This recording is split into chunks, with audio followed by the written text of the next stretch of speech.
so beautiful. You're pretty gorgeous yourself. Yeah, man. So first thing I got like, 77,000 people. And where were we? Levi Center. Yeah, attendance record. And all of a sudden, you and The Rock come out. Are you nervous at all because you're just a little out of your turf?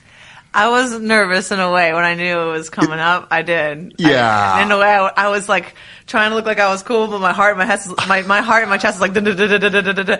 Yeah. And I was trying not to look obvious at all, but I think I totally did. Yeah, good for you. It's definitely a different kind of different vibe, isn't it? Yeah. You know, like when you're getting ready to go for a fight, I'd imagine, and I'm asking that you'd be pretty centered and focused.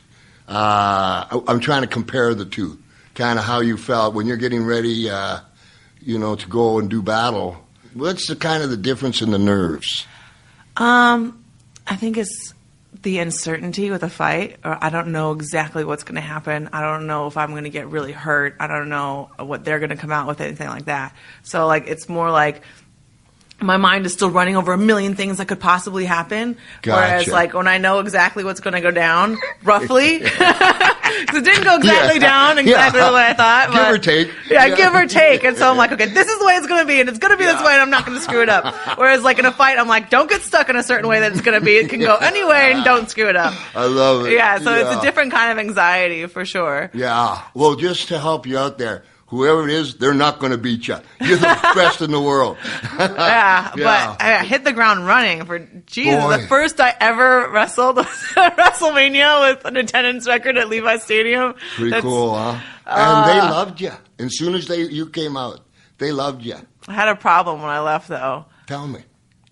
There's no way I can't not go back in there again. Like, there's no way. After experiencing that, I'm like, there's nothing like it.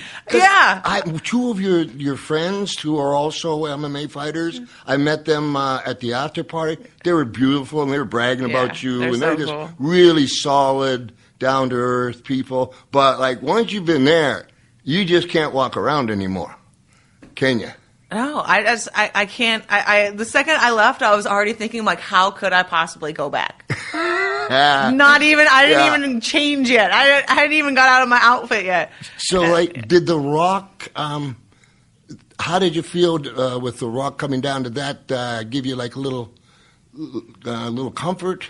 Or would you have rather done it on your own? Well, it's a and very you did tricky great, thing. Bottom line. It's a very tricky thing having him because, he's so great at putting anyone over. Like, if he was going to bring me in and put me over, like, he would do an amazing job at it. But he is so bright and he holds the room so intensely that it's hard to not be outshone by him. Yeah. And so it was a very delicate balance of, like, okay, Triple H and The Rock could be one of the biggest rivalries of all time. Sure. How can we make a situation where we are ignoring them and they are standing in the ring? Like, that's a lot of pressure to be able to be captivating enough to ignore those two. Yeah. And so it was nerve-wracking in its own way. I was like, okay, if anyone's going to bring me in and do it right, it's got to be him. Yeah. Yeah, but he's got a great heart. He really, really does. But it really ups the ante that I have to be on his level when I'm out there, and it's my first time. And it's your first rodeo. Yeah. Like, really, baby Jesus? Good. Yeah, one of those look in the mirror afterward and be like, what have I gotten myself into again? Yeah. And how did I do? Kind of thing. You brought up a good point there. When you're in the ring, and with Triple H and Stephanie, and you've got a certain battle plan that you got to follow. The fans, and with the way they're talking to you and screaming happiness for you, they want you to go after those guys. And it's delicate balance in, the fans are loving you and pushing you, and there they are, and you're not going. It's all psychology. Yeah. And when you come out there, they just fell in love with you. Everybody. I was up in the booth. They just fell in love with you. You have that thing in you, that spirit. Hopefully. We're trying. Lady. You're like, hell, are you kidding me? So now then, I got to tell you, I've never seen Triple H hip tossed any better. That wasn't even the throw I was planning, too. It wasn't? It wasn't. I told Ann I'm left-handed. I made up a throw and did it right-handed on the spot. And that wasn't even where I was supposed to be. I was supposed to be in the middle. It was great. It ended up being like, I couldn't have done it any other way, but that was completely made up. I pulled that throw right on my ass, really. I don't even know what that was. I had to watch it afterward and be like, what was it? I don't even know. And you had your bum just far enough. Like, he had no choice. Whatever Triple H wants to say, he was going over. Yeah. Initially, I was thinking, I wanted to do like a Sode Sorokomagoshi, which is a throw I haven't been able to do in MMA. So I was like, it'll look really cool. And it's got a fancy name. What's the fancy name again? Sode Sorokomagoshi. But if you train something like enough, then you're on a familiar basis and you can give them nicknames. So gotcha. I just call it Sode for short. There you go. Because we're cool like that.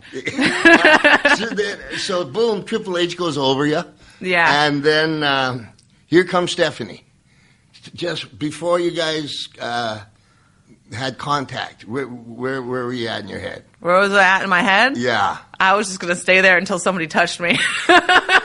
That was I'm not moving until anyone touches me, yeah. That way I can't make a mistake, right? I can't. Just stay in here, I'm looking down. Yeah. Don't look at anybody. Actually, it was going through my head a lot of the time, and I was like, it is so windy out here. It was really windy. But I can't look intimidated if I'm constantly like messing with my hair, like, blah, blah, blah, blah. You know, so at the time I'm like, oh my God, I hope you don't look like Cousin It.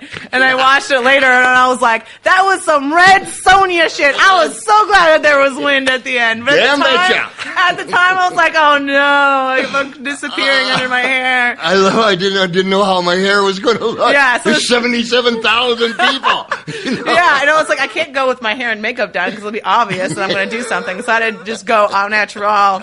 The second Stephanie flings me around, like you notice you watch it, I'm like, hair. Like, I just have that one hair moment. Like, screw it, I'm going to touch it. Hair. These are things that don't come up in my normal fights. Yeah. How's you about to go? How's my hair? Huh? Yeah. I never once think about how I look, ever. And I was thinking so much about, like, I'm getting lost in a head of hair right now. It was great. What you did with Stephanie, kind of come along his shoulders, I guess. Boom, put her down, brought her up. She wasn't even supposed to fall down.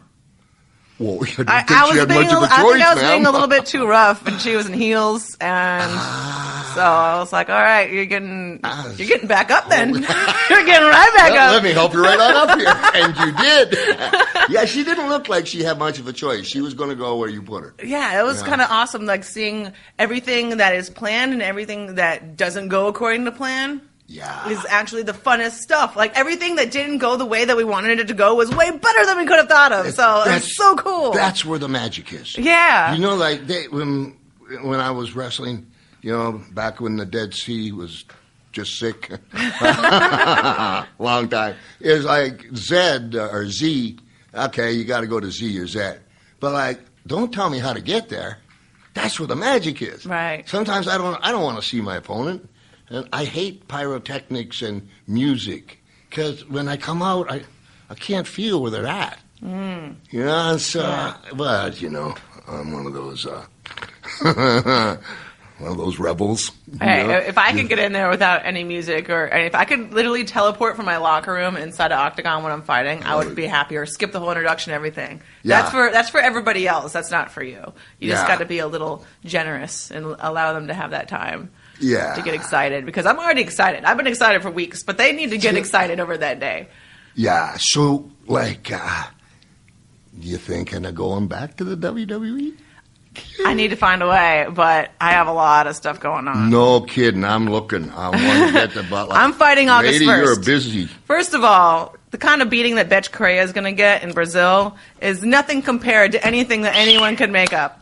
In the meantime, so I can't make anyone excited about anything while that fight is looming over my head. What did she say about you? That she's just a little condescending. Well, you know how me and my girls are 4 horsewomen, right? Yeah. And so she fights one of them, and after she wins, she puts up her 4 fingers and puts one down. Oh. Then she fights another one of my friends. Because 4 horsemen. Yes, because Shayna is pissed off that she disrespected Jessamine by doing that. So Shayna's like, I want to fight her next. Gotcha. So Shayna fights her. She wins the first round, but the second round she ends up getting stopped, and she puts up her forefingers and puts 2 of them down. Yeah. Yes, and then she starts talking a bunch of shit about how she's going to. She said she was going to do me a favor and punch the wart off my face, something like that. And I'm like, first of all, girl, this is a beauty mark. A, ask Cindy Crawford. She knows all about it. There you go. And B, you talking to me about physical, like, looks, appearance is like bringing a knife to a gunfight. Don't do that. It's not going to end up good for you. So Ooh. I can personally promise you that this fight is not going to be short. It's not going to be short. No, this is just like Misha, too. She needs to be punished before she gets finished. I don't want her walking out of there looking the same way she did walking in. I love you so much. Until that happens, my focus is laser sharp on it. Yeah. After that, then we'll come back to these others. Right? I want to try, man. I do. I can't not go back in there. It's just we have the book coming out. We have Entourage opens up the first week of June, and then I go to start filming my next movie in September, and I got a book coming out in May, and yeah. So great. Okay, so let me organize it for you a little bit. So let's hear it. I need help. When's Brazil? What August date? 1st. August 1st. Where are we? April. How you feeling? Are you in shape? Are you... I could do a backflip on this table right now. Yeah. That's my girl. I'm like looking at the clearance of the ceiling, like, I can do that. Yeah, Make you it could. And so when will you head for Brazil to have that fight? How much time do you give yourself? Maybe like 10 days. 10 days? 10 days before, yeah. Nice. Is Uncle Gene coming? Yes. Don't you love him? He's been in my corner every single fight. I think except for one that I had to go to Calgary. Yeah. It was like my second pro fight. But other than that, he's been in my corner every single time.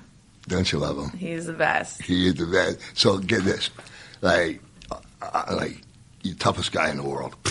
You know, not according to him, according to everybody else. Yeah.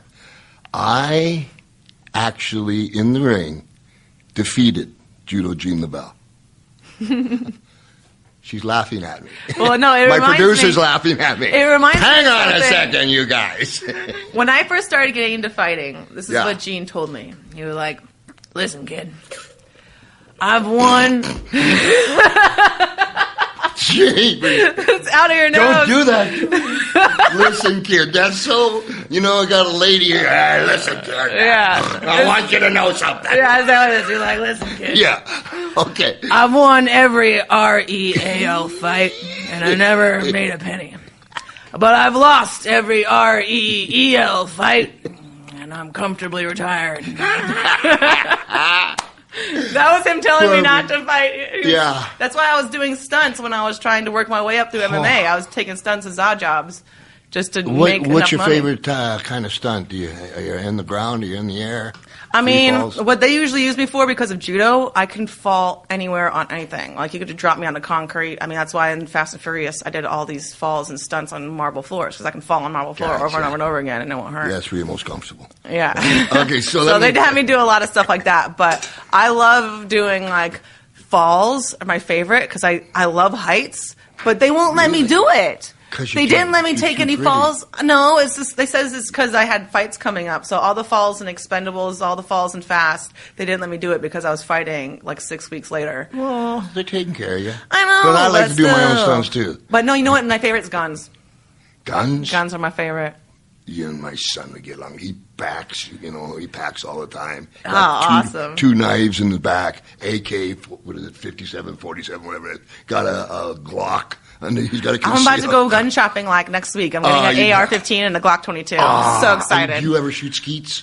My dad used to when I was a kid. I was like, I remember watching him hit those all the time. So much fun. I haven't done it myself. That does look fun though. Yeah, my son's my best friend. Oh, that's awesome. Oh, he is. And yeah, we all go shoot and that'd be a blast. So let me just say, I told you I beat Judo Gene. Yes, right? Yes, you did. That was a dumb thing I said there, wasn't it? So I must have been maybe 1920, and I got my first main event break here in Los Angeles at the Olympic Auditorium, and I started when I was 15. So they beat me up for like 4 years. So I'm doing the circuit here in Los Angeles, and Sunday was San Bernardino. There's a little old round building there in San Bernardino. So I'm driving, and as I'm driving there, it's maybe 60 miles from L.A., I see like turkey drumsticks. Oh, and I'm hungry. But, I got to make it up, like $2.65, $1.65, whatever it was. Yeah, I went in, and I have me a nice drumstick, and they had blueberry pie. I love blueberry pie. So I'd seen, and I downed a good piece of blueberry pie. And then I, went off and got to the arena. I didn't know who I was going to be wrestling. And, you look on the wall, and there you are, and, Judo Gene LaBelle. Okay. So I get in the ring with them, and the bell rings, and I proceed to get my frequent flyer miles. Nothing touched the air much for a while. And then, boom, this is what he does. He slams me, and then I'm in the corner, and he takes the two top ropes in his hands, and he sticks his big toes into my throat. Who sticks their big toes into your throat? Judo Gene. Judo Gene. Now, as he's doing it, like, we love him, but Pinky, red hair, he gets distracted, and he's looking at the crowd shooting, which just puts a little more weight, and now and all of a sudden, this 3-foot stream of blueberry pie. No! Oh, yeah! No! All over Uncle Gene, all over the first row, Uncle Gene's stomach. And he left, and he got counted out. I won. Oh, my God. That's great. Did his pinky turn purple? Oh, yeah. Yeah. He was, I was thinking, like, what colors do blue and pink made together? Purple. But he's got me through so much. It's awesome. Yeah. I love him. So, okay. Oof. The movie Fast and Furious. Well, you did the Expendables also, right? Yes, we did. I did those back to back. Ooh. Yeah. It's a lot more work than it looks like, isn't it? It does. It really is. Like, it's a different kind of energy because it's different from fighting in that, like, and you have, like, one long camp, and then the performance is on one day, and then you also get the reward in that same day. Yes. Whereas in movies, I feel like the whole time period that is usually camp is the whole performance. So it's like a slow burn kind of stamina kind of energy, and you don't get any of the feedback or recognition till like a year later. Doesn't that more suck? Than that. Doesn't that suck? At least tell me. Like, if I did something bad, please tell me. Yeah. But I think that's why they have premieres, because actors never hear applause. No. And, there's a lot of actors that won't go live. They're scared to death. I mean, big-time actors, they don't do live. I heard that, like, something like 90% of the population would rather die than make a public speech, which is, I don't understand that. But I mean, I understand where the anxiety come from. Like, I didn't used to be a confident public speaker. That was like an acquired thing. Okay, where were you born? Riverside, California. Riverside, California? Yeah. I lived there. I was like 16 on my own. Okay, and you were raised in Riverside? Till I was like 3, and then we moved to North Dakota. And then baby Jesus, who did you get mad? North Dakota can get some snow. Yeah. I think my last year there, we had like 101 inches of snow. Holy cow. And then when I was like 9, we moved to like right on the border of Santa Monica and Venice. Nice. Yes. Nice. So now, your mom, here's where I didn't know this. Your mommy was she a gold medalist in judo, world champion? She was the first American to ever win the world championships in judo. 84. Sup, Mom? Yeah, right? Yeah. Sup, Mom? Okay, so obviously, like, you wanted to go in Mom's footsteps? Is that? Yeah. And she didn't just do that. I mean, she won the world championships in judo. She was getting her PhD in psychology while a single mother and working as an engineer back in the 80s. Wow. Yeah, she was doing it all. And that's a mom. Yeah, right? And it's Holy easy to think cow. you're capable of anything if a world champion walks through your living room. Yeah. Right? Like, what are you doing? I'm just getting my PH in medicine and all, skateboarding. Yeah. She got a perfect score at the SATs at 16. Graduated college at 19. Oh, good. Mm-hmm. Okay, so my son Colt, he's 25 now. Mm-hmm. He competed as an amateur MMA, and he's undefeated. He was trained by Matt Limlin. Trying to think of the team. Anyway, he'll come to me. Team sport team, something like that. And he competed and he did well. The thing is that he ran into, get this. So he's been training for his first fight, right? And they make you wash the mats, and he worked his way up, no problem. And now he's in the ring, and I think he trained about approximately 10 months to a year for his first fight. And how nervous and everything. And he's standing in the ring, and it comes time to announce him, and he goes, and ladies and gentlemen, in this corner, the son of Roddy Piper, Colt Toombs. Mm-hmm. It's like, really? After all that he went through and I had nothing to do with it, they threw my name in there. What's it like growing up with your mom as the world's champion? I was really proud of it. And so if anyone even mentioned me in, affiliation with my mother, I was always like, hell yeah, she is. And my mom was the one that started to notice a switch, that when I was 16 or so, she started being introduced as my mother instead of me being introduced as her daughter. But it never bothered me, never at one point. If anyone mentioned my mom, I was like, hell yes, my mama! Like, I would go nuts over it. I loved it. That's what he's like. I'll kiss him on top of the head while he's hitting the bag. Thank you, Dad. And then he goes back. Does it give you more pressure when early in your career because they're expecting so much from you, maybe? Yeah, but I've always been the type to, I am above myself under pressure. Some people, they need to be in that relaxed, chill, okay, everything's all right situation. They tell themselves, this is just like every other fight. Like, no, I need it to be different. I need there to be pressure. There has to be pressure, or else I'm not going to focus as much. I'm not going to fight as well in a high school gymnasium as I would in an Olympic arena. Nice. It makes me super focused, and so bring the pressure on. There was extra pressure of me, being my mom's daughter, but I never thought of it. I was like, oh no, I have to do well because I'm my mom's daughter. Like, I would go out there thinking, like, that's right, all these other girls, they know that my mom's a world champion and I'm going to kill them. Like, I would just have it in my mind. Like, I thought all the great things. I never thought of it as any other way. My daughters, when they were small, I would on purpose get in arguments with them, because I want them all to defend themselves, be independent, no matter what was going on. And they'd be in the kitchen. I'd go, girls' place is in the kitchen barefoot. Okay. And they'd start going, but I was just training them. Mm-hmm. And they're all very independent and speak up. That's and awesome. People, because I heard, what I ask is, I heard you talking, maybe it was on Fallon's show, about, about giving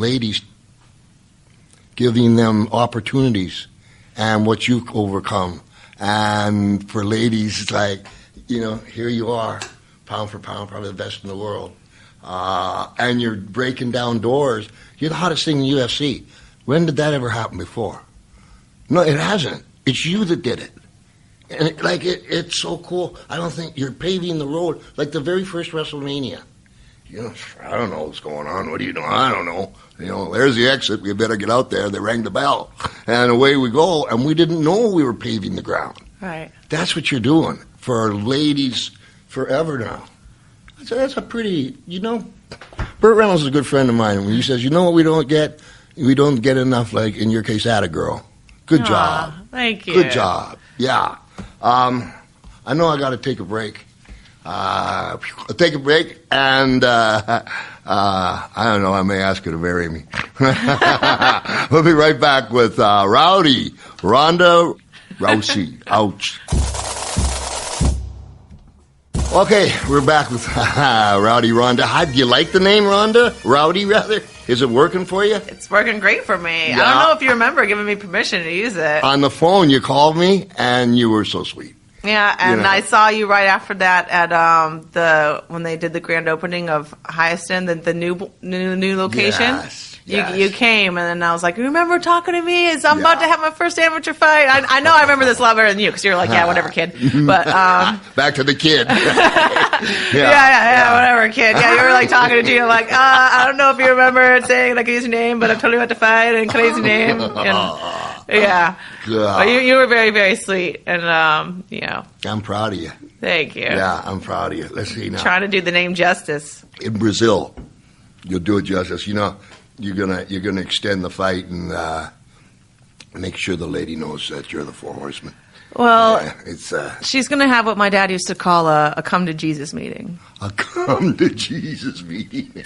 Yep, and by the end of it, she's gonna see the light.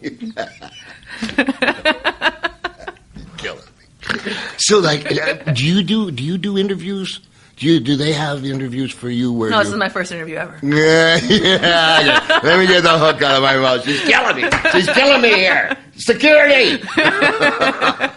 Baby Jesus. But when you do an interview for your next fight, do you have a problem getting into their heads, or do they give you that opportunity? I kind of customize how I approach every fight to the girl that I'm fighting.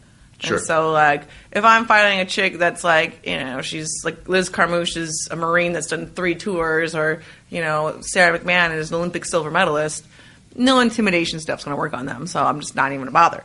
Yeah. It's a waste of my energy. But some people just need to be approached in different ways, and the last girl, Kat, that I fought, she'd been through so much personally in her life that I was like, well, nothing I'm gonna say is gonna bug her. So we might as well be cool. Let's be cool. Yeah. And but yeah, sometimes I'm fighting chicks and I'm just like, give me something to work with, woman.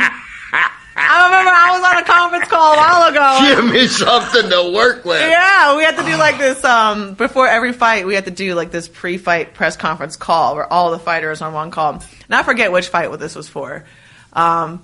Maybe I don't forget because people will say like, oh, you're calling everyone else boring. But I swear to God, I was on this call being like, somebody say something other than they love America. Like, Jesus Christ. Not that I don't love America. Gotcha. Everybody sort of flip that around, but I'm saying this is not the Miss America pageant. This is not. It's boring. Exactly. Yeah. Like, no one wants to see like PR statements. No one. If we want to hear politicians, we'll turn on the news. People don't watch fights to hear politics. You know what? It's got too political. The world. Right. You can't say anything anymore. That's why everyone loves sports, because it's supposed to be separate from all of that. Yes. Now, I'm doing a one-man show in England, in London. And I'm up on the stage, and I talked about, this is back in the day, but we used to midget toss, which is like offensive on several levels, I understand, but let me tell you about it. You get a little harness on them, you get them drunk first, they fly further. I'm telling you, this is wrestlers after party. And they have, they have the line, they put white jock tape, there's a line, you boom, you get by, and the drunker they are, the more they'll roll. That's true. So I'm talking about midget tossing, right? Boom, and I look down, and right in the first row is one of the little people. He's a midget. No. And I think it's the first time on stage I just sunk, and he jumped up on stage, gave me a hug. But that's sweet of him. Good sport, man. Good sport, because I had done 10 minutes on midget tossing by that time. It was a little blue, too. Oh, no. Yeah, it was... But, boring, too politically correct, too much... Fear of criticism. And I painted myself just exactly what you just said. And I painted myself half black one time. And I fought a judo person. I'm pretty sure he went to the Olympics. Bad News Brown. Yeah. My mom knew him. Yeah, he's a really nice man. Right. But here's what happened. Is Vince McMahon and Pat Patterson in the room and Bad News, and they just, hey, come in here. And they just say, we want you to fight Bad News Brown at the next WrestleMania, whatever it was. And I swear to you, on my children, this is what's going through my head. I look, it's about 5 seconds, and I'm thinking, I'm going to have to do maybe 100 interviews on this guy. And he's a great judo player and a really nice man. But he's flatline. He doesn't say, and so just what you said, I'm getting you to endorse what I did. I said, I'm going to paint myself half black. And Vince McMahon looked at me and said, I love you. So to make it short, they got me some paint, and they painted me. You can see it, 63,000 people in the Sky Dome. And I'm half black, and Vince got paint that wouldn't come off when I sweat and that had a clear solution. And I had the fight, but when I came back to the dressing room, the makeup lady, she's trying to get it off, and 5 minutes later, I'm starting to bleed. Andre the Giant and Arnold Skolin had thrown out the solution, put water in there. Now, I'm in Toronto, Canada. Oh, no. I'm half black. I got to go to Portland, Oregon. Oh, no. Okay, and it had nothing to do with anything other than I had to do those promos. I love the guy. But, kind of painted myself in a corner there. Yeah. Well, I think that's kind of where, wrestling fans are a lot cooler than... I don't want to say you're not going to paint yourself half black. Well, to keep no, but they're so understanding in a way that they realize that even the things that aren't so politically correct and could be a little offensive or said with a little bit of a harsh humor, it's all done for them. It's not I don't want people to think I'm a jerk, but you know what's more important than people liking me is them being entertained. There you go. And the wrestling fans really appreciate that. And a lot of other people, I think, don't really understand the entertainment side of it because, there's the Olympics, there's WWE, and there's UFC. The Olympics is all the way on one side, WWE is all the way on the other side, and the UFC is in the middle. That's how I really kind of feel like it. And I really feel like the most judgmental fans in the whole world are the Olympic fans. The Olympic fans? Because they expect you to be perfect. You have to be shining, glistening, red, white, and blue and stars, little lady. No. And with WWE, you just got to be interesting. You just got to be. No kidding. Yeah. That magic that we were talking about.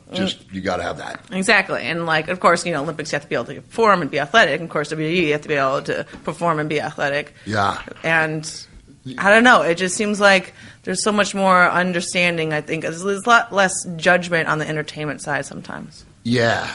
Yeah, tell me with the Olympic side, what were the nerves or the going into that piece of work? There's nothing compared to it. Nothing, no UFC title, no WrestleMania, no anything is anything close to the pressure and nerves of an Olympics because you could have only one day for your entire life. That you've worked your entire life for one day. Oof. And that one day, you have to weigh in that one day, and you have to fight in the same day. The same day, Aye. and you have to fight 5 times, win 5 matches in a row in one day. Can't cheat and weigh in the day before. I'm a villain. That's what Gene says. You want to be a baby. So that one day, do you sleep the night before? Your whole life, you have to sleep, but you're cutting weight, and so it's very hard to sleep the night before. Starving. Yeah, you're starving. You're dehydrated. You're everything. And that's why I fought such a heavy weight when I did judo because it was 154 or 138. Whoa! There was no in between, and you have to make weight sometimes 4 weekends in a row and weigh in the morning of, and then fight 5 to 7 times. They're that strict? Yes, and you can't step off the scale once you're on. So there's been times where I stepped on the scale to make weight, and it was wavering 0.05, 0.05, and I just took scissors and chopped chunks of my hair off and threw it on the ground to make weight. And then went and beat everybody up for my cut hair. I love you so much. She wanted to make weight, so I just pulled my hair out, threw it up against the wall. Yeah, and you just hold up the whole way in, because once you get off the scale, your weight's official, and you just hold it all up. Be like, someone give me scissors, Ross, I'm not moving! And, my hair was uneven for so many years. Great. For so many times I've been on the scale and was just a little bit over. Give me the scissors! That's so great. Wow. Yeah, I've cut other people's hair on the scales. I'm pretty good. I'm pretty good at getting even now. I had a couple tries. Half a pound. Yeah, but that was a normal thing because you could not come into weigh-in again. So whatever you lost, you had to lose it right then. Well, what an achievement. After you go there, I imagine that you're pretty hard to rattle in any kind of way. That's, I would have loved to go. I just don't have any talent. I would have loved to go even buy a ticket. But, the accomplishment in itself. And then going and failing, too, is another thing as well. Because nothing... Do you feel like you failed? Well, my mom was a judo world champion. Yeah. And I wanted to win the world championships just like she did and be the first American to ever win a gold medal in judo. Gotcha. And I went all the way to the finals of the world championships and lost on points. And I went to the Olympics on points. And in my first Olympics, I got screwed over with a bad call. And then in my second, I had to make a haymaker at the end of the quarterfinal because if I let it go to a decision, I was American. I never got decisions. My mom always said, if you let it go to a decision, you deserve to lose because you let it be in somebody else's hands. So I was like, all right, I'm going to throw a haymaker out. This is it. And I ended up getting countered and came back and fought for the bronze, but I still never quite did it. So I worked my entire life to be able to win the Worlds and Olympics and came so close and never did it. And does that bother you? It's almost the greatest thing that ever happened to me because... That's my girl. I'm got that little feeling of always being a little bit unsatiated where I could defend my title a million times and I will still be more motivated than the other girl to win it again. Nice. And so, there's some things that just aren't meant for you. Yeah. I wasn't meant to be a world and Olympic champion in judo. I was meant to be disappointed by that so that I would be able to have just an unlimited well of motivation for the rest of my life. That's great. You know, life gives you lemons, make lemonade. Yeah. Turn a negative into a positive. Yeah. That's great stuff. That makes everything else. After that level of pressure and that level of disappointment, how could anything else really be that scary to you? Like, I could have gone out of WrestleMania and I could have made a total fool of myself and I could have sucked. But you know what? That's nothing compared to losing at the Olympics. So whatever. It's not that scary. Nice. So the worst that can happen is that you'll look stupid.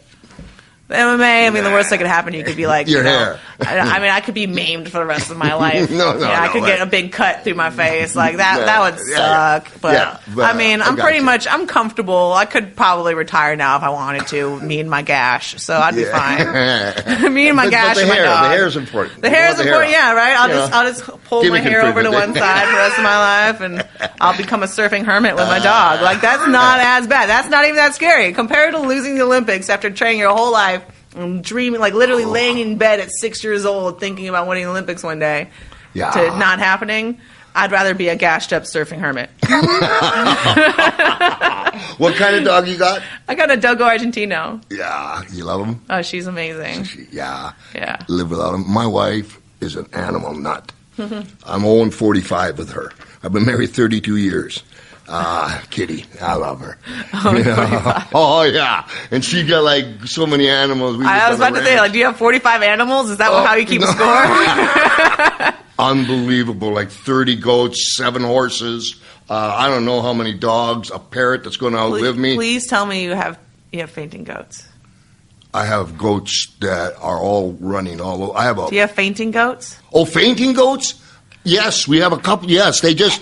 Oh my God! If I had some fainting goats every single day after I had my coffee, I'd drink my coffee in the morning and run out in the backyard and go. Like that's what that's what I want to do. I want to get rich enough to have a ranch. I've been working hard so I can get a ranch, a bunch of goats, and after I have coffee every single day, I'm gonna blah blah blah blah blah to my goats. I'm so excited to do that. Please tell me you do it. Oh, yeah. Boom. They just go like, my wife gets mad at me. So I wait till she goes down, big house, goes downstairs. It's pretty cool because they just, and they're out. You know? It's awesome. Yeah. It's just nuts, but it's a lot of fun. Okay, so I love you so much. And I'm getting you tired, but I got a couple more. Told you, backflips all day. Had a girl. Okay, so the movies. Yep. You know, because we have, it's interesting. We have a lot in common. Yeah. And I'm sorry for that, but I'm working on it. I picked the name for a reason. It wasn't a random selection. It wasn't just because it rhymed, I swear. You know, wasn't born with a silver spoon or nothing like that, and I left home when I was 13, and I got into the movies kind of by accident, I never thought of being a pro wrestler. It was just an accident. And but how did you feel? Okay, I'm changing arts here. So we talked about the Olympics, we talked about the WWE, we talked about the UFC, and those are all arts. They're very into themselves. But like here comes acting, which is a whole different 9 yards. How did you deal with that? And what do you do? What was your first movie? The Expendables. Expendables was the first one. Yeah. Did you go to a coach or? Yeah. Did you? Yeah, I went to an acting coach way before that because I was trying to get the role of Atlanta in Hercules. You would have been great. They didn't pick me. I was too green. I was too new. But that was the first thing that I really got an acting coach, and I worked hard on it. Like I really wanted to get it. Yeah. And I didn't get it. So then I was like, I really, really, really want to get it. I'm like one of those people I am not discouraged by falling short of success. That I am like ultra motivated afterward. So you had to audition for the first one? Yes, I auditioned. I hate that. I didn't get it. And then, I was super ultra motivated. I'm like, okay, I'm really, really, really going to get the next one. And did you have to read for the Expendables? No, I read for Fast for a part that, like, I didn't get because I ended up getting Expendables before that. I didn't even read for Expendables. They gave me Expendables. And then I had right? I know. And then I only had like a 10-day gap between when I ended Expendables and started camp. And so they created that character, Kara, in Fast and Furious for me. Nice. Yeah, so instead of being what? You know what that means? I don't know. That you have made yourself such a great commodity that they want you in their movie because it draws more money. That's a huge compliment to you. I'll let you say it about me, but I won't say it about myself. I'm just happy that they found a way to fit me in. You know, I can't talk for myself. I can speak for you all day long. Comes to me, I get in the fetal position. I'm really shy. Yeah, I met with Sly several times though before he offered me Expendables, but he was more trying to read my personality. He felt like that. Yeah, he felt like, oh, I could get if you're the right personality, we can get it to work. Yeah, I think that was more his approach. So when you all right, first day. First scene, where are you? Butterflies? What's going? Because this poor lady, waterboarder. What do you want to do next? Hit the ground running. Like my first ever wrestling was WrestleMania. Like my first ever scene in a movie is I have to jump in the helicopter with the whole cast pretty much from Expendables. So I got Dolph Lundgren, Wesley Snipes, Jason Statham, Sly's out there dangling from a rope, Harrison Ford's in front of the helicopter. I think we got Tony Banderas in there. We've got, I know I'm forgetting somebody because everybody is on there. Yeah, Jesus is on the helicopter. And this is the first time on camera. My first time ever. And then I'm just like, I'm tripping out. I'm looking around like I'm tripping out. And then Dolph Lundgren just looks at me and goes, "Would you like an apple?" And he hands me like an apple slice. I'm like, all right, no. Would you like an apple? Would you like an apple? So you had to dive onto the helicopter? No. That was at the very end where we're like, oh my God, Barney, no. Is he dead? No. Oh my God, it sucks. Oh no, he's alive. It's cool. That's what we were doing. But my first dialogue scene ever. Yeah, I love it. Was no mercy, right? Yeah, that was fine though because I didn't have to do much except for just be there. Yeah. But my first dialogue scene was me and Sly in like a bar. It was like the last scene of the movie was the first scene I ever shot of any movie ever. And I didn't know what my nervous tics were, but I found out. Yeah. So I have bad knees, right? Gotcha. And so I rock when I talk. Yeah, I know. If you watch Phil Jackson, the coach, right? You notice that he rocks when he talks. He's got bad hips. Have you noticed that about me? Yes. Yeah. Yeah, it's okay. Thank you. Thank you so much. Don't worry about it. I waver all the time. Yeah. Oh, pain on that one. And you look like you're a killer in the courtyard, with your face back to them. And I just, They notice that I rock more when I'm nervous. Because I'm trying to take weight off my bad knee. Yeah. So it's like you're putting weight back and forth between one leg and together. It's like a fight or flight thing, right? Yes. And so I don't have flight in me. I wish. I would love to run away. I don't have that gene. Well, okay, so you're swaying. I ended up swaying, and so the director had to like come over and like grab me by the elbow and like stop, like every single time that I did it.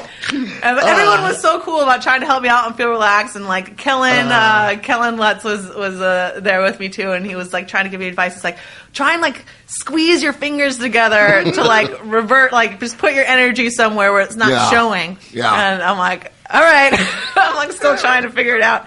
Sometimes I'll bite my tongue. Yeah, I don't know. We ended up making it work by the end of the day, though. Yeah, we did. So. And so the dialogue. How did the dialogue go?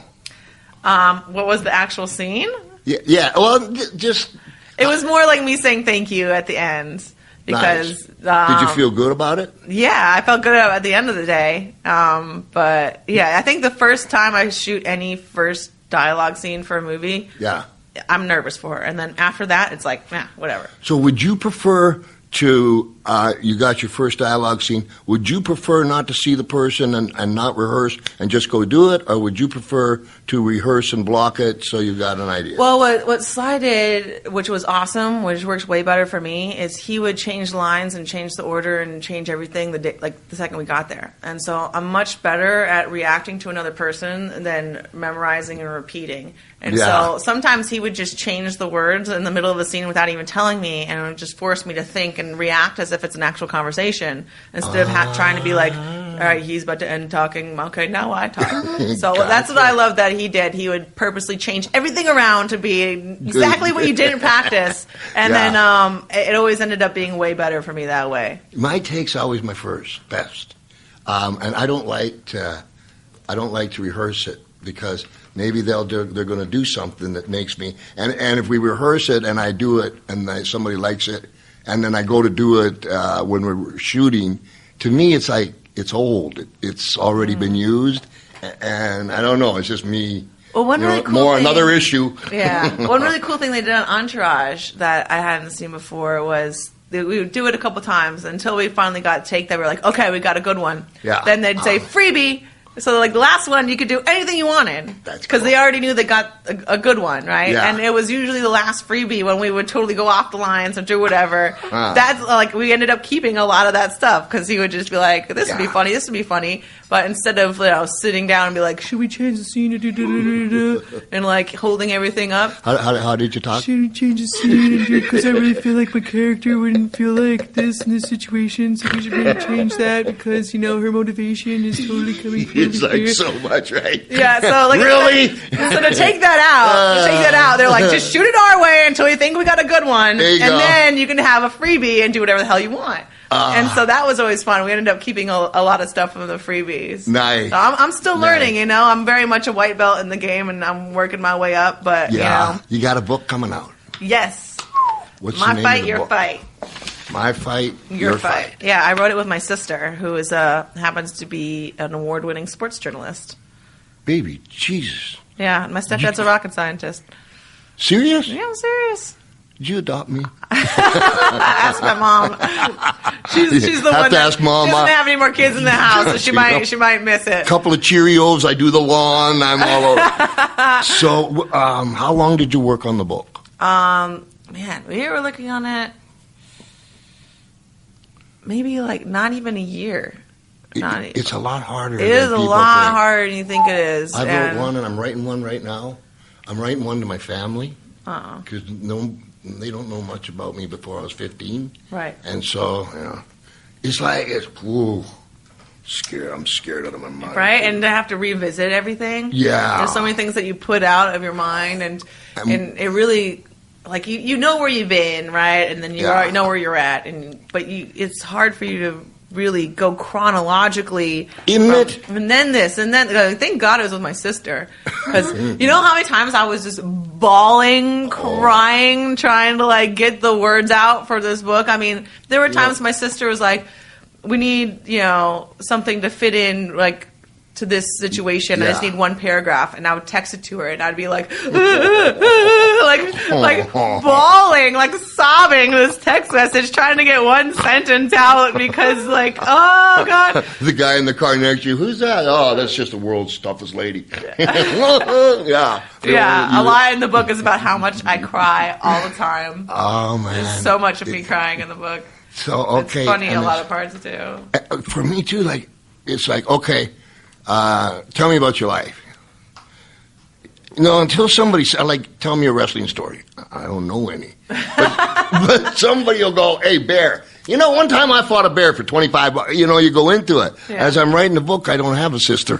Can I borrow your sister?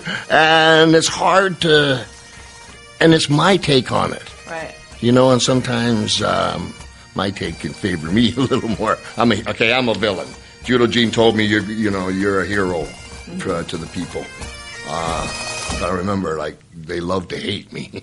So in the book, it's hard because my kids had to go through that. Right. Yeah, and at school and stuff. One day, knocked out Mr. T, kicked Cyndi Lauper, hit Lil Bono with a big glass album from Cyndi, and, just doing business. But, my kids had to go to school and put up with that kind of stuff. Right. So that's what my families were very, very close. And just when you're like this, but your sister is sports journalist, and that's the one that helped you with the book. Yes. Okay, so here's where I've got a problem with it is, what's up with Walmart not carrying your book? I've got to know, because I'm the kind of guy that'll walk right in and say hello. Why is Walmart not carrying My Fight, Your Fight? Apparently, I'm too violent. That's the reason. You're too violent? The book is too violent? Yeah, but they I guess they said that before the book was even released, so they hadn't read it. But I'm not, I don't know. Everybody has their reasons for doing whatever, and hopefully the book will be successful enough that they'll change their mind and want to carry it later. For sure it will. But I think everybody should call Walmart. I put it out to all of you. Call Walmart and ask for Ronda's book. It's called My Fight, Your Fight. Okay? My Fight, Your Fight. Call Walmart and get a fight going. And say you want this book. It's just baloney. Or you could just call Barnes & Noble and pre-order it. And Barnes & Noble? Just get it from instead of going through all this drama, Rod. Yeah, Barnes what? & Noble. I think what speaks more is just sales. And if it's successful elsewhere, then they're more likely to listen to dollar signs than phone calls. There you go. That's what. Yeah. But that's only my theory. And, what do I know? I dropped out sophomore year of high school. You too? Yeah, and the only thing that kept me out of college was high school. I have so much, but, I understand you are so busy. The fact that you would take the time to come here for me, I love you. I understand it, You're special. You're special. And, if you ever need somebody, only thing I want from you is for you to be as successful as you want to be and as happy as you possibly can. That's all I want. If you ever need just an ear or won't go anyplace or sometimes you call me. I just give you the truth and tell you I love you.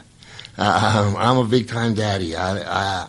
What you've done, I have a couple of kids that had their problems and they're good. They're doing great. And for everybody in the world, you give people hope. I get people in an autograph line, and it'll be like grandpa, dad, and son, and they all bonded over watching, Piper's Pit of Wrestling, and they get there and they shake and they cry, and it's that's the best part of my job because I hug them, and some people got cancer. I'm a cancer survivor. And you can do so much. You know what you and I can do? We can go into a cancer hospital for kids and put a smile on a kid's face when a doctor can't. And you're very special. And I don't say this to people, really. You're very special. And it's your spirit. And when you tell me, no, the Olympics, no, it just made me more that. Now you're talking. What a beautiful spirit, what a beautiful human being you are. And you're going to give people, listen to me, all right, kid? You're going to give so many people, because you're so young, so many people hope through your book, My Fight, Your Fight, to everything else you do in Fast and Furious and all these movies. the thing that you're doing the best is showing other people that you can do it. And I love you for that. I love you for coming. Is there, all right, just a second before I wind up. Walmart. My fight, your fight. I'm going to fight you, Walmart. What's your Twitter? It's at Ronda Rousey. At Ronda Rousey. Instagram is at Ronda Rousey. And then my Facebook fan page is Ronda Rousey. I got on it quick. Like, I pushed my social media before anyone believed in me. So I got those tags early. It's not Ronda Rousey _official. It is Ronda to the Rousey. That's it. Ronda to the Rousey. Not the to the. Don't put that in there. Don't type that. Okay, that was just to make it sound cooler, which I failed. But no, it's just at Ronda Rousey. No H. My dad's name was Ron. He wanted a boy. He didn't know nothing about no H's, and so there ain't no H in there. Baby Jesus, you're beautiful. And when does the book comes out? When? May. In May. Fast and Furious. It's out now. It's out now. And then Entourage comes out first week of June. First week of June. And Betch Correia is going to get the business from me there you go. August 1st in Rio. Brazil. Yep. And what? I'm sorry. What was the date on Brazil? August 1st. And who was you fighting again? Betch. Bitch. Her name. I swear to God. If you swear to God, I'm not making this up. I gotcha. It is Betch. Baby. Right? And I was thinking, I'm like, giving all these other girls a hard time. Like, man, you ain't got nothing. You're not giving me anything to work with. I heard this chick's name, and I was like, excellent. I like her. Bring this one to me. I love it. Hey, bitch, we're coming. Yeah, I walked out to Fallon because I went on The View, and I was like, yeah, I got 99 problems, but a bet you ain't one. And so I walk out to Fallon, and they are singing it. They sing it as I walk out to Fallon. I was like, yes, you guys are awesome. I love you. Yeah, it's going to catch on. Yeah, man. Good luck to you. Thank you very much. And may all your dreams come true, and I'm giving you my number. I'll always be there for you. Your number is a dream come true in itself. I love you. Ladies and gentlemen, thanks for listening. Wherever Ronda is,